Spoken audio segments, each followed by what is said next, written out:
La robe blanche traînait sur le sol en marbre de l'église, laissant une traînée de honte qui semblait résonner à chaque pas. Helena sentait 300 paires d'yeux rivés sur son dos, tandis qu'elle avançait vers la sortie, le bouquet de roses encore tremblant dans ses mains. 5 minutes plus tôt, elle se trouvait à l'hôtel. 5 minutes plus tôt, elle croyait encore que son fiancé apparaîtrait. Mais le message sur le portable de la demoiselle d'honneur détruisit, tout en quelques secondes. Il ne vient pas. Il est avec une autre. L'église explosa en murmures. Les femmes chuchotaient derrière des éventails improvisés, les hommes secouaient la tête, mêlant pitié et désapprobation. La mère d'Helena s'effondra sur le banc de la première rangée, couvrant son visage de ses mains, plus préoccupée par l'humiliation publique que par le cœur brisé de sa fille. Helena franchit les portes doubles et le soleil de midi la cloua momentanément. Elle trébucha sur les marches de pierre, son talon coincé dans le tissu volumineux de la robe.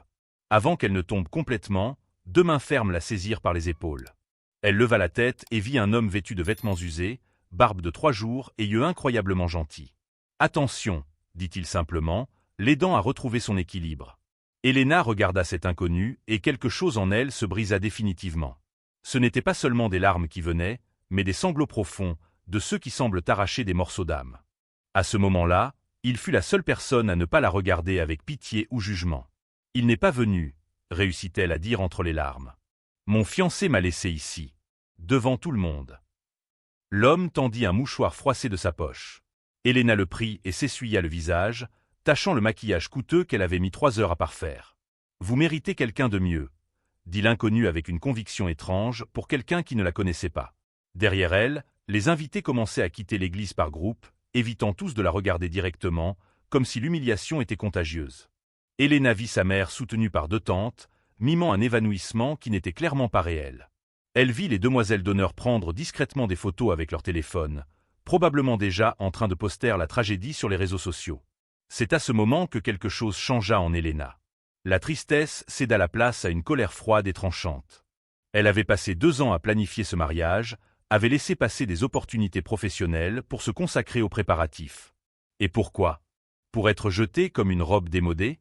Vous avez une pièce d'identité? Demanda soudain Helena à l'inconnu à ses côtés. Il cligna des yeux, confus. Quoi? Une carte d'identité. Vous en avez une? L'homme fouilla les poches de son jean délavé et en sortit un portefeuille ancien, maintenu par un élastique. À l'intérieur, il tira un permis de conduire plastifié et usé. Helena prit le document et lut le nom, Thomas Reed. 32 ans. Thomas, répéta-t-elle, testant le nom sur ses lèvres. Puis elle fit quelque chose de complètement fou. Vous voulez m'épouser? Le silence qui suivit était si profond qu'Helena pouvait entendre le vent agiter les arbres autour de l'église. Thomas la regarda comme si elle parlait dans une autre langue. Vous vous êtes cogné la tête en trébuchant? Demanda-t-il, sincèrement inquiet. Je suis complètement saine, répondit Helena.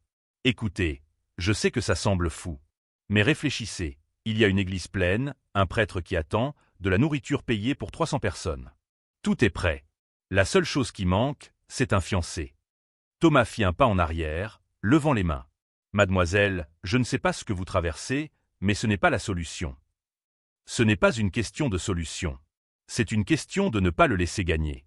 C'est pour ne pas être la pauvre fille abandonnée dont tout le monde parlera pendant les 5 prochaines années. Si je rentre dans cette église avec un fiancé, n'importe quel fiancé, je renverse la situation. Vous êtes folle. Peut-être. Mais vous, avez-vous quelque chose à perdre? Thomas la regarda longuement, étudiant son visage comme s'il essayait de deviner si elle était sérieuse. Il y avait quelque chose de libérateur à prendre une décision aussi absurde, totalement hors de contrôle. Combien? Demanda enfin Thomas. Comment ça, combien? Combien allez-vous me payer pour faire ça? Helena n'y avait même pas pensé. Elle ouvrit son petit sac de mariée encore pendu à son poignet et en sortit tout l'argent qu'elle y avait. 5 billets de $100 qu'elle avait mis de côté pour donner des pourboires aux prestataires pendant la réception. 500 maintenant et 1000 de plus une fois que tout sera terminé. Vous devez juste entrer dans l'église, répondre oui quand le prêtre demandera, et supporter quelques heures de fête. Après ça, on ne se reverra plus.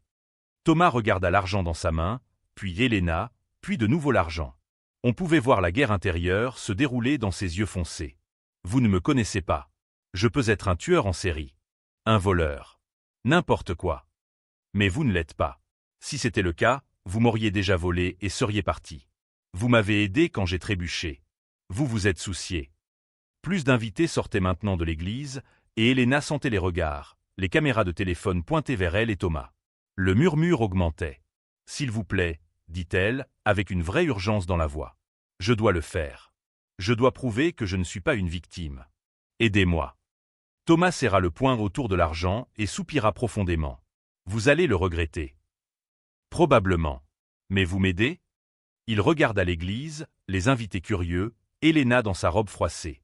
Puis, incroyablement, il acquiesça. « Très bien. Mais vous devrez expliquer au prêtre que je n'ai rien répété. » Elena ressentit un soulagement si intense qu'elle faillit tomber. Elle saisit la main de Thomas, cette main calleuse et rugueuse, si différente des mains douces et bien soignées de son ex-fiancé. Ensemble, ils se dirigèrent vers l'église. Les invités qui partaient s'arrêtèrent, choqués de la voir revenir. La mère d'Elena apparut en haut des marches, mais son expression de souffrance dramatique se figea en voyant sa fille remonter avec un inconnu main dans la main. Ses yeux s'écarquillèrent, la bouche s'ouvrit en un « oh » parfait d'horreur. « Elena Isabla Santos, que crois-tu faire » exigea-t-elle d'une voix stridente. Elena s'arrêta sur les marches, tenant fermement Thomas à ses côtés. Elle leva le menton. « Je vais me marier, maman. Exactement comme prévu. La seule différence, c'est le fiancé. » Le scandale qui suivit fut délicieux. Les femmes criaient, les hommes protestaient, quelqu'un laissa tomber une coupe de champagne. La mère d'Elena sembla prête à s'évanouir pour de vrai cette fois. Mais Elena s'en moqua. Elle serra la main de Thomas plus fort et monta les dernières marches, poussant les portes de l'église. Le prêtre était encore à l'autel, maintenant en train de parler avec les musiciens. Il se retourna en entendant les portes, et son expression passa de la confusion au choc absolu en voyant Elena marcher dans l'allée centrale avec un autre homme à ses côtés. « Père Miguel » appela Elena, sa voix résonnant dans l'église presque vide. « Nous pouvons continuer. J'ai déjà mon fiancé. » Le père Miguel descendit rapidement de l'autel. C'était un homme d'une cinquantaine d'années, aux cheveux grisonnants et à l'expression perpétuellement bienveillante, mais maintenant il semblait réellement troublé. « Elena, ma chère, je comprends que vous traversez un moment difficile, mais vous ne pouvez pas simplement vous marier avec un inconnu. » « Pourquoi pas? J'allais me marier avec un homme qui était clairement un inconnu pour moi, étant donné qu'il m'a abandonné sans prévenir. Au moins celui-ci est là. » Le prêtre regarda Elena puis Thomas, essayant clairement de comprendre la situation. « Fils, tu comprends dans quoi tu t'embarques? » « Honnêtement, aucune idée, » admit Thomas. « Mais elle m'a demandé, et j'ai dit oui. » Le père Miguel soupira profondément, retirant ses lunettes pour les essuyer sur sa soutane. Elena avait eu plusieurs réunions avec lui pendant la préparation du mariage. « Elena, je dois vous parler en privé. » « Non. Tout ce que vous avez à dire, vous pouvez le dire ici. » Il y avait dans sa voix un mélange de désespoir et de détermination qui brisa enfin la résistance du prêtre. « Vous devrez signer une déclaration après. Et je vais exiger que vous suiviez un conseil matrimonial. »« Comme vous voulez. » acquiesça Elena rapidement. Le prêtre retourna lentement à l'autel. Les musiciens reprirent la marche nuptiale hésitamment, la musique paraissant étrange et déplacée maintenant. « Dernière chance pour renoncer, » murmura-t-elle. « Vous d'abord, » répondit-il, et il y eut un éclat d'humour qui la fit sourire pour la première fois de la journée. Ils marchèrent ensemble dans l'allée, sous le regard stupéfait des quelques invités présents. Arrivés à l'autel, le prêtre les plaça côte à côte. Le prêtre commença la cérémonie d'une voix fatiguée. Quand vint le moment des vœux, Thomas récita les mots avec un sérieux surprenant, les yeux fixés sur les siens. Puis ce fut le tour d'Elena. Elle ouvrit la bouche pour prononcer les paroles traditionnelles, mais ce qui sortit fut différent. « Moi, Elena, je t'accepte, Thomas, comme mon époux. Je promets d'être honnête avec toi, même quand la vérité sera inconfortable. Je promets de ne pas t'abandonner, parce que je sais combien ça fait mal.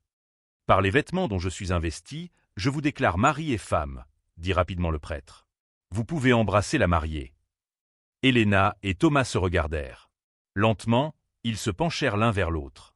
Quand leurs lèvres se touchèrent, ce fut bref, chaste, presque respectueux. Mais même dans ce contact fugace, Elena ressentit quelque chose, une étincelle électrique qui la prit complètement au dépourvu. Les quelques invités applaudissaient timidement. Elena prit la main de Thomas en descendant de l'autel. Maintenant, elle était Elena Reed, du moins sur le papier.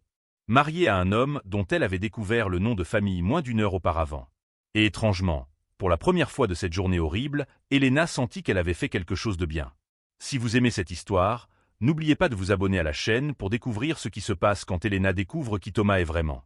La salle de réception était décorée de fleurs blanches et dorées, exactement comme Elena l'avait planifié pendant des mois.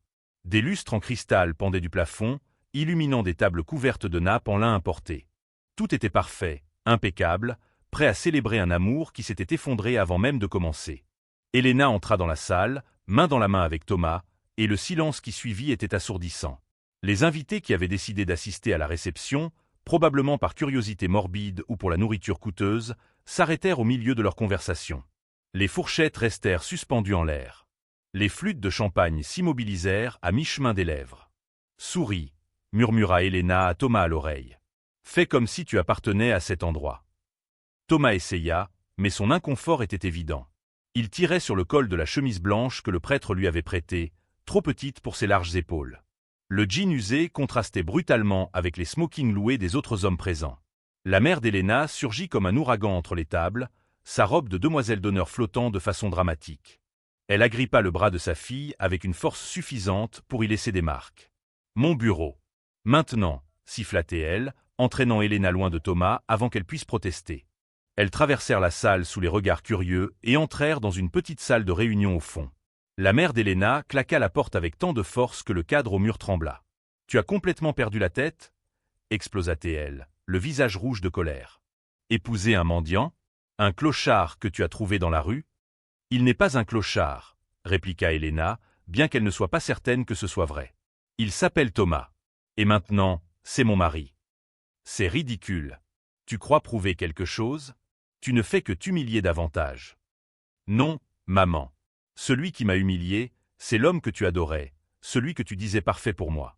Celui que tu m'as fait accepter pendant 2 ans parce qu'il avait de l'argent et du statut. » La mère d'Elena vacilla comme si elle avait reçu une gifle. « Je voulais juste ce qu'il y avait de mieux pour toi. » « Non. Tu voulais le meilleur pour toi. Tu voulais pouvoir te vanter auprès de tes amis du gendre riche, du mariage parfait, de comment ta fille avait trouvé un bon parti. » Des larmes commencèrent à couler sur le visage soigneusement maquillé de la mère. Pendant un instant, Elena ressentit de la culpabilité. Mais elle se rappela alors toutes les fois où sa mère avait ignoré ses sentiments, toutes les décisions prises en son nom, privilégiant toujours les apparences au bonheur. « Tu as 48 heures pour annuler ce mariage, » dit sa mère en reprenant contenance. « Après ça, je ne veux plus rien savoir. Tu es seule. » Elle sortit en claquant la porte, laissant Elena seule dans la pièce silencieuse. Elena s'appuya contre le mur et ferma les yeux, essayant de traiter tout ce qui s'était passé ces dernières heures. Elle s'était mariée avec un inconnu. Elle s'était disputée avec sa mère. Elle avait transformé ce qui aurait dû être le jour le plus heureux de sa vie en un cirque complet. Lorsqu'elle retourna dans la salle, elle trouva Thomas entouré par 3 de ses amis, qui le bombardaient de questions indiscrètes. « Alors, vous êtes entrepreneur dans quoi ?» demanda l'une d'elles avec un sourire condescendant. « Et vous habitez où ?» enchaîna une autre. Thomas semblait un animal acculé, ses yeux cherchant désespérément une sortie. Elena s'approcha et entremêla son bras au sien. « Excusez-moi, les filles, mais je dois voler mon mari un moment. » Elle le conduisit vers la piste de danse, vide tandis que le groupe commençait à jouer une valse douce. Thomas la suivit, visiblement soulagé d'échapper à l'interrogatoire. « Je ne sais pas danser, » admit-il en arrivant au centre de la piste. « Suis-moi simplement, » instruisit Elena, posant sa main sur sa taille. Ils commencèrent à bouger maladroitement, Thomas marchant sur ses pieds tous les 3 pas. Mais il y avait quelque chose de sincère dans cette danse désordonnée, quelque chose de plus réel que toutes les leçons de danse qu'Elena avait suivies avec son ex-fiancé, qui insistait sur des chorégraphies élaborées pour impressionner les invités. « Ta mère me déteste », commenta Thomas. « Elle déteste tous ceux qui ne peuvent pas augmenter son statut social. Ne le prends pas personnellement. Ça ne te dérange pas, la décevoir ainsi ?» Elena réfléchit un instant, considérant vraiment la question. « Tu sais ce qui est drôle ? J'ai passé ma vie à essayer de lui plaire. Faire ce qu'elle voulait, sortir avec ceux qu'elle approuvait, porter ce qu'elle choisissait. Et au final, cela m'a conduite à un hôtel vide. Alors peut-être que la décevoir était exactement ce que je devais faire. » Thomas la rapprocha un peu, et Elena remarqua qu'il avait trouvé le rythme de la danse. Ils bougeaient maintenant avec plus de fluidité, leur corps trouvant une harmonie inattendue. « Je peux te poser une question ?» murmura Thomas. « Bien sûr. »« Pourquoi moi ? De toutes les personnes que tu aurais pu traîner dans ce plan fou, pourquoi as-tu choisi un type trouvé dans la rue ?» Elena le regarda, vraiment regarda, essayant d'articuler quelque chose qu'elle comprenait à peine. « Parce que quand tu m'as tenu sur ces marches, tu ne m'as pas jugé. Tu n'as pas eu pitié. Tu m'as juste aidé. Et à ce moment-là, ça signifiait plus que tout ce que toutes ces personnes bien habillées avaient fait pour moi. Quelque chose changea dans l'expression de Thomas. Sa garde tomba un peu, révélant une vulnérabilité que Helena n'attendait pas. « Je sais ce que c'est d'être rejeté, » dit-il. « Je sais combien ça fait mal quand quelqu'un décide que tu n'es pas suffisant. » Avant qu'Helena ne puisse répondre, une agitation à l'entrée de la salle interrompit le moment. Les gens se tournèrent, et un murmure collectif parcourut la pièce comme une vague. Son ex-fiancé était arrivé. David Anderson entra dans la salle avec la confiance de quelqu'un qui n'avait jamais été rejeté de sa vie. Son smoking était impeccable, ses cheveux parfaitement coiffés, son sourire entraîné et arrogant. À ses côtés, portant une robe rouge coûtant plus que le loyer mensuel de la plupart des invités, se trouvait Jennifer Walsh, héritière d'une fortune pétrolière. Helena sentit Thomas se raidir à ses côtés. Elle serra sa main, à la fois pour le rassurer et pour se stabiliser. David traversa la salle comme s'il en était le maître, saluant les connaissances, distribuant des sourires comme des faveurs. Lorsqu'il arriva enfin devant Helena et Thomas, il s'arrêta, regardant Thomas de la tête aux pieds d'un air délibérément lent. « Alors c'est vrai, » dit David, sa voix chargée de mépris à peine dissimulée. « Tu t'es vraiment marié avec lui. »« Il s'appelle Thomas, » répondit Helena, gardant la voix ferme. « Et oui, nous nous sommes mariés. Contrairement à toi, il est venu. » David rit, un son sec et cruel. « Helena, ma chère, je t'ai fait une faveur. Nous savons tous les deux que ça n'allait pas marcher. Tu es gentille, mais soyons honnêtes, nous n'avons rien en commun. »« Tu as raison, » acquiesça Helena, le surprenant. « Nous n'avons rien en commun. Moi, j'ai de la décence. Toi, non. » Jennifer s'approcha, entrelaçant son bras avec celui de David d'un geste possessif. Elle regarda Helena de la tête aux pieds avec une expression mêlant pitié et satisfaction. « Pas de rancune, j'espère, » dit Jennifer d'une voix douce comme du miel empoisonné. « David et moi, nous sommes simplement tombés amoureux. Ces choses arrivent. »« Vous êtes tombés amoureux, » répéta Helena, sentant la colère monter dans sa poitrine. « C'est drôle comme cet amour soudain a coïncidé exactement avec la fusion des entreprises de vos parents. Comme c'est romantique. » Le sourire de Jennifer vacilla une fraction de seconde. David, cependant, fit un pas en avant, envahissant l'espace personnel d'Helena de manière intimidante. « Tu veux vraiment faire ça ici, Helena? Vraiment m'affronter devant tout le monde? Parce que nous savons tous les deux comment ça va finir. Tu vas paraître désespéré, pathétique, incapable de surmonter le fait que je t'ai laissé. » C'est Thomas qui bougea le premier. Il se plaça entre Helena et David, sa posture détendue mais clairement protectrice. « Elle a déjà tourné la page, » dit calmement Thomas. « C'est pourquoi elle s'est mariée avec moi. Maintenant, si ça ne te dérange pas, nous sommes au milieu de notre réception. Il est peut-être temps que tu partes. » David regarda Thomas comme s'il voyait un insecte particulièrement irritant. « Et qui diable crois-tu être? Un mendiant que tu as ramassé dans la rue pour me rendre jaloux? En fait, je suis son mari. Et toi, tu es l'ex-fiancé qui n'a pas eu le courage de venir à son propre mariage. Donc, entre nous deux, je pense que je suis dans une position bien meilleure. » Pendant un instant, Helena crut que David allait attaquer Thomas physiquement. Ses poings se serrèrent, son visage devint rouge. Mais Jennifer tira son bras, lui chuchotant quelque chose à l'oreille. David recula, mais pas avant de lancer un dernier regard venimeux à Helena. « Tu vas le regretter, » dit-il. « Quand tu découvriras que tu t'es marié avec un perdant, quand la réalité frappera, tu réaliseras que tu as fait la plus grande erreur de ta vie. »« Drôle, » répondit Helena, trouvant une force qu'elle ne savait pas posséder. « Je pensais que la plus grande erreur de ma vie avait été de dire oui quand tu m'as demandé en mariage. Mais merci de me montrer que je me trompais. » David partit furieux, traînant Jennifer avec lui. Dès qu'ils passèrent les portes, la salle explosa en conversations animées. Helena pouvait sentir les regards, entendre les murmures, imaginer les messages déjà envoyés, les posts déjà écrits. « Eh bien, » dit Thomas à ses côtés. « C'était intéressant. » Helena commença à rire. C'était un rire hystérique, libérateur, venant d'un endroit profond qu'elle avait gardé verrouillé pendant longtemps. Thomas la regarda comme si elle avait perdu la tête, mais il se mit aussi à rire. Et là, au milieu de cette salle remplie de personnes jugeantes, entourée par un mariage qui n'était qu'une farce et une réception qui était un désastre, Helena ressentit quelque chose qu'elle n'avait pas ressenti depuis des années. Elle se sentit vivante.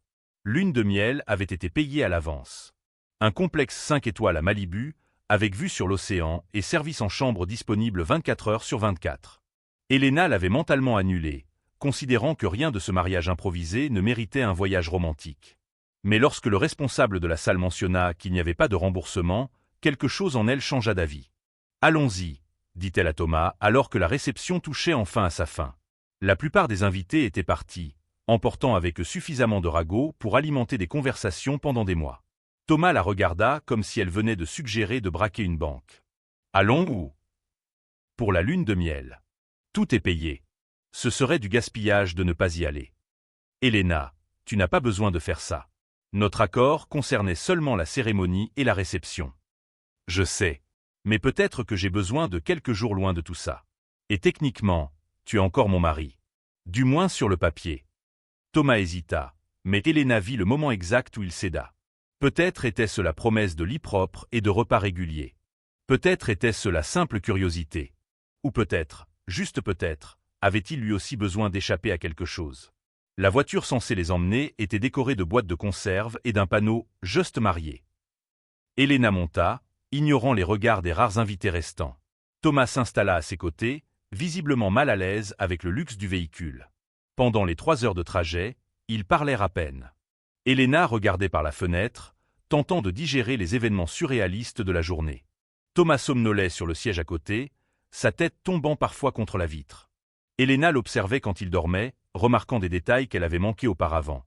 Les cicatrices sur ses mains, la façon dont sa mâchoire se contractait même endormie, comme s'il était toujours tendu, toujours prêt à réagir.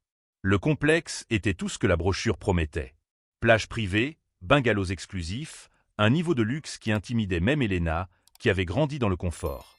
La réceptionniste les accueillit avec des sourires professionnels et du champagne offert, leur remettant la clé de leur bungalow sans poser de questions sur le contraste évident entre la robe de mariée froissée d'Helena et les vêtements usés de Thomas. Le bungalow comportait un lit king size recouvert de pétales de rose, un jacuzzi avec vue sur la mer et un balcon privé où le bruit des vagues était la seule interruption du silence. « C'est trop », murmura Thomas, restant sur le seuil comme s'il avait peur de marcher sur le parquet poli. « Entre donc », le tira Helena à l'intérieur. « Et détends-toi.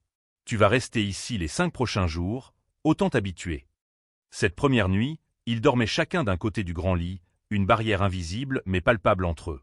Helena resta éveillée des heures, écoutant la respiration régulière de Thomas, se demandant quelle folie l'avait conduite jusqu'ici. Mais ce fut dans les jours suivants que tout commença à changer. Le matin du 2e jour, Helena se réveilla et trouva Thomas sur le balcon, regardant l'océan avec une expression qu'elle ne parvenait pas à déchiffrer. Elle le rejoignit avec 2 tasses de café, et ils restèrent là en silence, simplement observant les vagues. « Je peux te poser une question ?» dit Helena enfin. « Qu'est-ce que tu faisais à l'église? Tu mendiais vraiment ?» Thomas prit une gorgée de café avant de répondre. « Pas exactement. Je prenais juste des décisions. » « Quel genre de décisions ?» Il la regarda, et il y avait quelque chose dans ses yeux qu'Helena reconnut, de la douleur. La même douleur qu'elle portait. « J'ai eu une vie différente, » commença Thomas doucement. « Une vie où je portais des costumes chers et dînais dans des restaurants étoilés Michelin. Une vie où les chiffres sur les comptes bancaires importaient plus que tout. » Helena se tourna pour le regarder complètement, surprise par cette révélation. « Que s'est-il passé ? » « J'ai découvert que la femme avec qui je prévoyais de me marier ne s'intéressait qu'à mon argent. Pas à moi. Quand j'ai fait semblant d'avoir tout perdu dans de mauvais investissements, elle a disparu avant même que je termine l'histoire. Alors tu as vraiment fait semblant d'être pauvre. » « Je n'ai pas fait semblant. J'ai choisi de vivre ainsi pendant un moment. Je voulais comprendre qui j'étais sans tout le reste. Sans que l'argent définisse la façon dont les gens me voyaient. » Helena digéra cela, sentant les pièces d'un puzzle s'assembler. « Donc tu n'es pas vraiment un mendiant. » »« Non. Mais je ne suis plus non plus la personne que j'étais avant. Cet homme-là était mort de toute façon. » Ils restèrent silencieux un moment, le poids des révélations planant entre eux. Helena sentit quelque chose bouger dans sa poitrine, une compréhension qui n'était pas là auparavant. « Moi aussi je faisais semblant, » admit-elle. Faisant semblant d'être la fille parfaite, la fiancée parfaite, la femme parfaite que tout le monde attendait. Et au final, ça n'a pas empêché que je sois abandonné à l'hôtel. Thomas tendit la main et, hésitant, toucha la sienne. Peut-être que nous avions tous les deux besoin de ça. Cette pause dans la réalité. Dans les jours suivants, ils commencèrent à se connaître réellement. Thomas parla de son entreprise technologique à Silicon Valley, de comment il avait tout construit à partir de rien, puis observé son succès corrompre ses relations. Helena parla de sa passion pour le design d'intérieur, Un rêve qu'elle avait abandonné pour planifier un mariage qui n'avait jamais eu lieu. Ils se promenaient sur la plage à l'aube, riaient lors de dîners où Thomas se sentait encore mal à l'aise avec tant de couverts, nageait dans la mer sous le clair de lune. Et peu à peu, la ligne entre farce et réalité commença à s'estomper. Ce fut la 4e nuit qu'Helena réalisa qu'elle était tombée amoureuse. Ils étaient sur le balcon, Thomas lui apprenant à identifier les constellations qu'il avait apprises durant ces semaines passées dans la rue. Son doigt pointait vers le ciel, traçant des lignes imaginaires entre les étoiles, et Helena ne pouvait s'empêcher de regarder son profil contre le ciel nocturne. « Pourquoi as-tu accepté » demanda-t-elle soudain. « Ce jour-là. Pourquoi as-tu vraiment accepté de te marier avec moi » Thomas baissa la main et la regarda. « Parce que quand je t'ai vue sur ces marches, détruite mais toujours debout, j'ai vu quelqu'un qui refusait d'être une victime. J'ai vu du courage là où il aurait dû y avoir du désespoir. Et ça m'a rappelé qui j'étais avant de laisser la peur me contrôler. » Helena sentit des larmes brûler ses yeux. « Je ne me sens pas courageuse. Je me sens terrifiée. » « C'est ça qui te rend courageuse. Agir malgré tout. » Il la tira dans ses bras, et Helena se permit de se fondre contre sa poitrine, écoutant le battement constant de son cœur. À ce moment, elle réalisa que ce qui avait commencé comme une vengeance s'était transformé en quelque chose de complètement différent. Mais Helena savait que la réalité les attendait. Dans 2 jours, ils rentreraient chez eux. Et ils devraient alors décider quoi faire de ce mariage qui avait commencé comme un mensonge mais devenait dangereusement réel. La dernière nuit à Malibu, alors qu'ils faisaient leurs valises, Thomas reçut un appel. Helena vit son visage changer, la tension revenant sur ses épaules. « Je comprends, » dit-il au téléphone. « Je serai là demain. » Lorsqu'il raccrocha, il resta un long moment à regarder son téléphone dans ses mains. « Mon entreprise a besoin de moi, » dit-il enfin. « Il y a une crise. Je dois revenir. » Revenir où? À San Francisco. Dans ma vraie vie. Helena sentit son estomac se nouer. Et nous? Thomas la regarda, et il y avait quelque chose dans ses yeux qu'elle ne pouvait pas déchiffrer. Nous devons parler. Mais pas ici. Pas maintenant. Cette nuit-là, ils dormirent séparés à nouveau, la barrière invisible revenue, plus solide que jamais. Helena resta éveillée, écoutant l'océan, sachant que quelque chose était sur le point de changer. Elle était entrée dans ce mariage comme un moyen d'échapper à l'humiliation. Mais maintenant, elle faisait face à la possibilité d'une douleur bien plus grande. Perdre quelqu'un qui commençait à devenir réellement important pour elle. Le voyage de retour fut complètement différent de l'aller. Thomas était tendu, vérifiant son téléphone toutes les quelques minutes. Helena fit semblant de dormir, mais chaque notification qu'il recevait était comme un coup de poignard lui rappelant que leur bulle venait d'éclater. À leur arrivée en ville, Thomas ne se rendit pas à l'adresse figurant sur sa pièce d'identité. Au lieu de cela, le chauffeur les conduisit au centre-ville, s'arrêtant devant un gratte-ciel en verre et en acier abritant certaines des entreprises les plus importantes de la côte ouest. Helena regarda le bâtiment et Thomas, la confusion et une pointe de trahison commençant à grandir dans sa poitrine. Que faisons-nous ici? Thomas prit une profonde inspiration. Il y a quelque chose que je dois te montrer. Ils entrèrent dans le hall en marbre, où le garde de sécurité salua Thomas par son nom, le traitant avec un respect qui contrastait brutalement avec ses vêtements encore simples. Ils montèrent dans l'ascenseur qui les emmena directement au dernier étage, et Helena sentit son estomac se nouer en montant. Les portes s'ouvrirent sur un bureau panoramique. Des vitres du sol au plafond dévoilaient toute la ville en dessous d'eux. Et au centre, en lettres élégantes sur le mur, Reed Technologies, CEO Thomas Reed. Helena fit un pas en arrière, comme si elle avait reçu un coup de poing. « Tu m'as menti. » « Non. » Thomas se tourna vers elle, urgence dans la voix. « Je n'ai jamais menti. Je n'ai juste pas tout dit. Tu m'as fait croire que tu étais un mendiant, que tu vivais dans la rue, que tu avais besoin de ces $500. Je n'ai jamais dit que j'avais besoin d'argent. Tu l'as supposé. Parce que c'était évident. Tes vêtements, ton attitude, tu voulais que je pense ça. » Thomas passa la main dans ses cheveux, frustré. « Oui, peut-être que je voulais. Parce que pour la première fois depuis des années, quelqu'un m'a regardé comme une personne, pas comme un compte en banque. Tu m'as choisi sans savoir qui j'étais, sans savoir ce que j'avais. Et ça te donne le droit de me tromper? De te jouer de moi? » Je ne me jouais pas de toi. Sa voix s'éleva pour la première fois. Chaque moment de cette lune de miel a été réel. Chaque conversation, chaque rire, tout était réel. Avant qu'Helena ne puisse répondre, la porte du bureau s'ouvrit et une femme entra. Elle était belle d'une manière calculée, avec des cheveux blonds parfaitement coiffés et un tailleur coûtant plus que la robe de mariée d'Helena.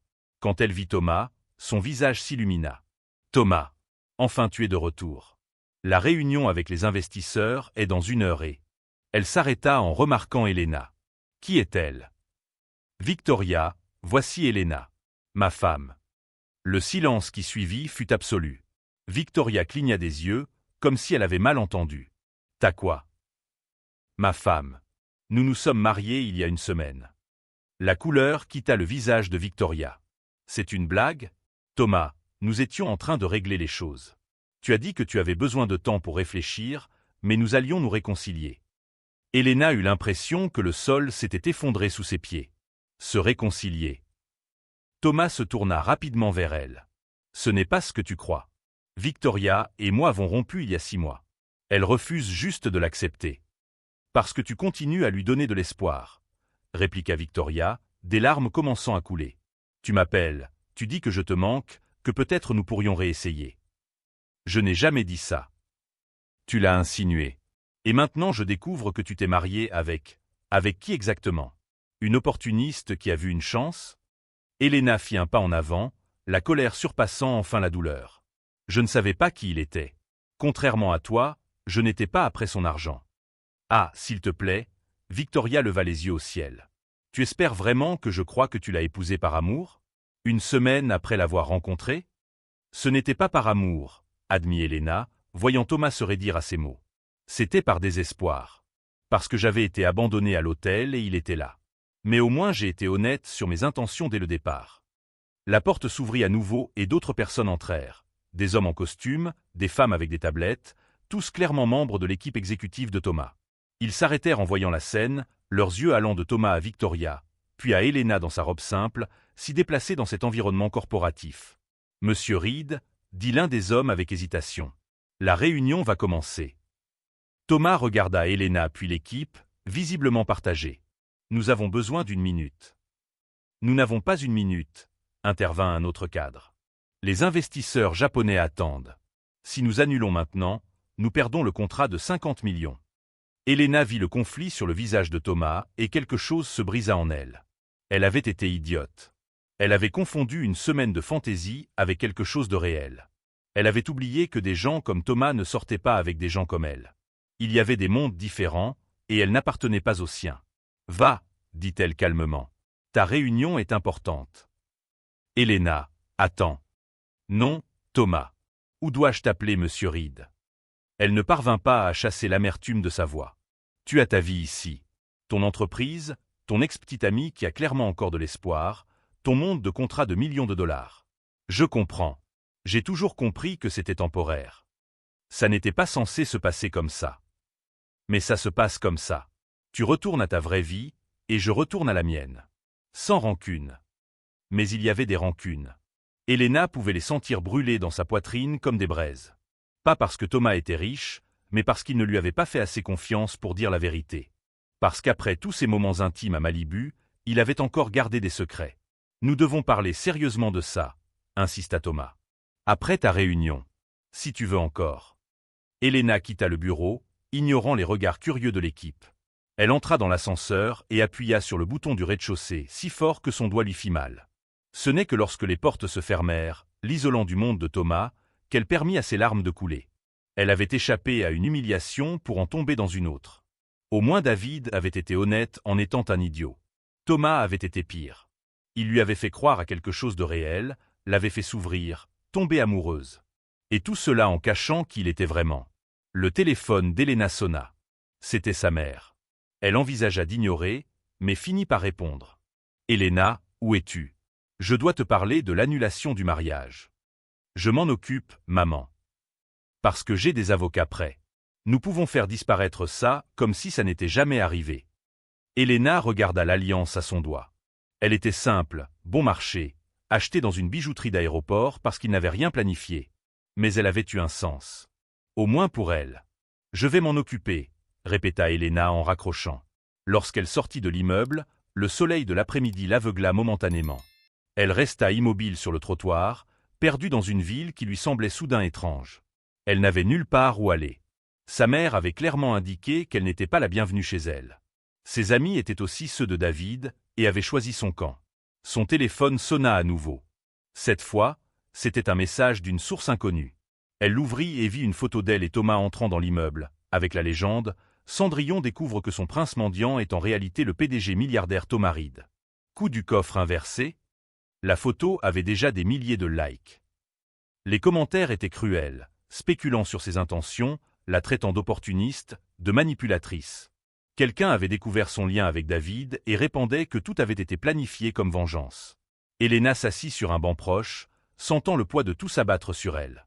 Elle avait essayé de prendre le contrôle de sa vie et n'avait fait que créer davantage de chaos. Mais en lisant les commentaires malveillants, en voyant son image détruite en temps réel sur les réseaux sociaux, quelque chose d'étrange se produisit. Elle cessa de s'en soucier. Pas parce que la douleur avait diminué, mais parce qu'elle réalisa que l'opinion de ces gens ne définissait pas qui elle était. David ne l'avait pas détruite en l'abandonnant à l'hôtel. Thomas ne la détruirait pas pour avoir gardé des secrets. Et toutes ces personnes en ligne, cachées derrière leurs écrans, n'avaient définitivement aucun pouvoir sur elle. Elena se leva du banc, essuya ses larmes et commença à marcher. Elle ne savait pas où elle allait, mais pour la première fois de sa vie, cela ne l'effrayait pas. Elle était libre. Libre des attentes de sa mère, libre du jugement de la société, libre de devoir se conformer à un moule qui ne lui avait jamais convenu. Quoi qu'il arrive avec Thomas, elle survivrait. Parce qu'au final, la seule approbation dont elle avait besoin était la sienne. 3 semaines plus tard, Elena se trouvait dans son nouveau petit appartement, du côté le moins favorisé de la ville. Ce n'était pas grand-chose, juste un studio avec une kitchenette et une salle de bain nécessitant des réparations, mais c'était le sien. Payé avec l'argent qu'elle avait économisé secrètement pendant des années, à l'abri de l'influence de sa mère et de David.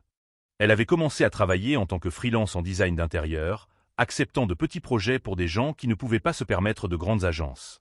Ce n'était pas glamour, mais c'était honnête. Et pour la première fois, elle construisait quelque chose qui lui appartenait vraiment. Le processus d'annulation du mariage était en cours. Thomas avait signé tous les papiers sans contester, envoyant tout par l'intermédiaire d'avocats. Ils ne s'étaient pas parlé depuis ce jour au bureau. Elena voyait parfois des nouvelles à son sujet, des photos à des événements d'entreprise, toujours avec Victoria à ses côtés, souriant aux caméras. Apparemment, ils s'étaient réconciliés. Elena ne savait pas si c'était vrai ou juste un autre théâtre, mais cela n'avait plus d'importance. Elle avait tourné la page. C'était un vendredi après-midi lorsqu'on frappa à la porte. Elena n'attendait personne.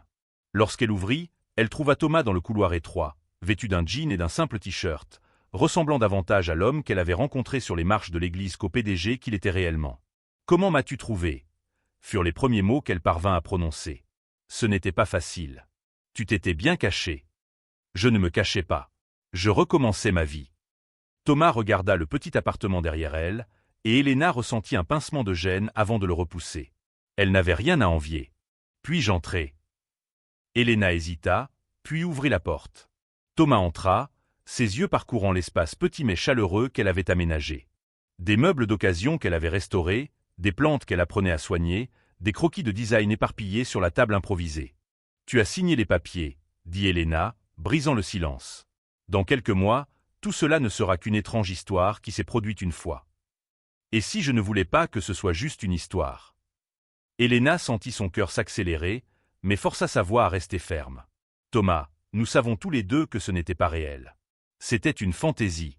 Une semaine hors de la réalité. »« Tu as tort, » fit-il en faisant un pas vers elle. « C'était la chose la plus réelle que j'ai vécue depuis des années. Chaque conversation, chaque moment, était réel.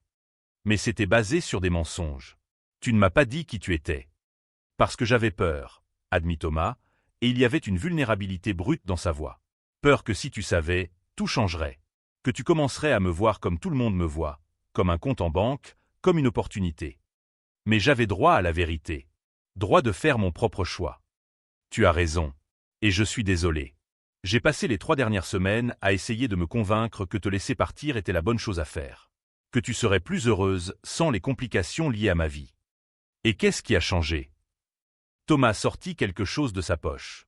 C'était un magazine de design d'intérieur, ouvert à une page précise. Là se trouvait un article sur de nouveaux talents émergents, et au centre, une photo d'un des petits projets d'Elena, un appartement qu'elle avait transformé avec un budget minimum. « J'ai vu ça hier. J'ai lu comment tu avais pris un espace abandonné et l'avais transformé en un foyer avec presque rien. Et j'ai réalisé que c'est exactement ce que tu as fait pour moi cette semaine-là. Tu as pris quelqu'un qui était perdu et lui as redonné un sentiment d'humanité. » Elena sentit les larmes lui brûler les yeux, mais refusa de les laisser tomber. Et Victoria? J'ai vu les photos de vous deux. Des photos qu'elle s'est assurée stratégiquement de faire prendre. J'ai été clair avec elle, il n'y a aucun avenir pour nous. Il n'y en aura jamais. J'essayais d'être poli, professionnel, mais elle a interprété ça comme un espoir. Alors j'ai été plus direct. J'ai engagé quelqu'un d'autre pour gérer son compte dans mon entreprise et je lui ai demandé de ne plus me contacter. Pourquoi me dis-tu tout ça? Parce que je ne veux pas annuler notre mariage. Je veux le rendre réel. Vraiment cette fois. Sans mensonge, sans secret, sans jeu. Elena secoua la tête, même si son cœur suppliait qu'elle dise oui. Thomas, nous nous connaissons à peine. Une semaine ne suffit pas pour construire un mariage. Alors commençons à nous connaître maintenant. Correctement. Sans pression, sans attente. Juste deux personnes essayant de découvrir si ce que nous avons ressenti était réel. Et si ce n'est pas le cas? Et si nous découvrons que ce n'était qu'un moment, l'adrénaline, la folie de tout ça? Alors au moins nous le saurons. Mais Elena, je dois essayer.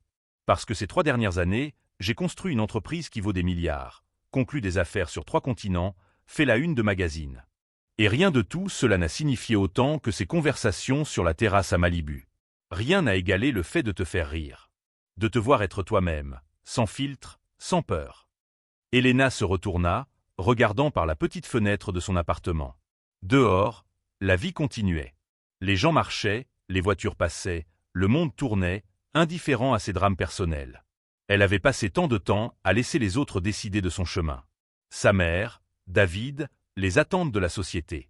Et quand elle avait enfin pris une décision pour elle-même, ça avait été impulsif, désespéré, faux pour toutes les bonnes raisons.